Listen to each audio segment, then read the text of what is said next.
দাদা, অন্তত এক কাপ চা খেয়ে যাও। অনামিকা, আমার কি চা খাওয়ার সময় আছে বলো? বিজয়ের 7 দিন পরীক্ষা হয়ে গেল, বাড়ি আসার কোনো নামই নেই। এতগুলো ফ্যাক্টরির কাজ আমার একার পক্ষে দেখাশোনা করা কি সম্ভব বলো? দাদা, তুমি এত উত্তেজিত হয়েও না। ওর পরীক্ষা শেষ হয়ে গেছে তো, তাই হয়তো বন্ধুদের সাথে একটু বেড়াতে গিয়েছে। আমার তো বয়স হয়েছে, আমার অবর্তমানে এই সমস্ত ফ্যাক্টরির দায়িত্ব তো ওকে নিতে হবে। পিসিমা, ড্যাড, কিরে, কিছু না জানিয়েই চলে আসলি যে? সারপ্রাইজ পিসিমা। সারপ্রাইজ? যা ফ্রেশ হয়ে খেয়ে নে, আমি অফিস থেকে আসছি। ড্যাড, তোমার সঙ্গে আমার কিছু কথা ছিল। ঠিক আছে, বল। ড্যাড, আমি একটা অন্যায় করে ফেলেছি, কিন্তু বিশ্বাস করো এতে আমার কিছু করার ছিল না। ঠিক আছে, বল। আমি বিয়ে করে ফেলেছি। বিয়ে করে ফেলেছিস মানে?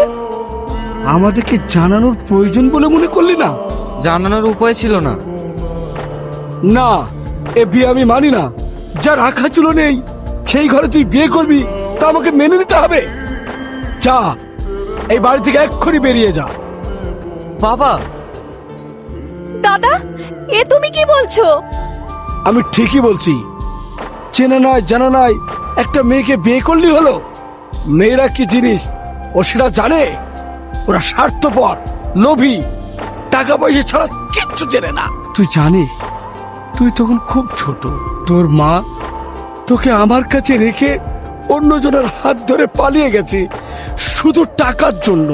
বাবা, সব মেয়েরা এক হয় না। এই মেয়ের এই বাড়িতে কোনো জায়গা নেই। আমার স্ত্রীর যেখানে জায়গা নেই, সে বাড়িতে আমিও আর থাকবো না। তোমাকে আমি প্রমাণ করে দেখাবো রিনা আমাকে কতটা ভালোবাসে।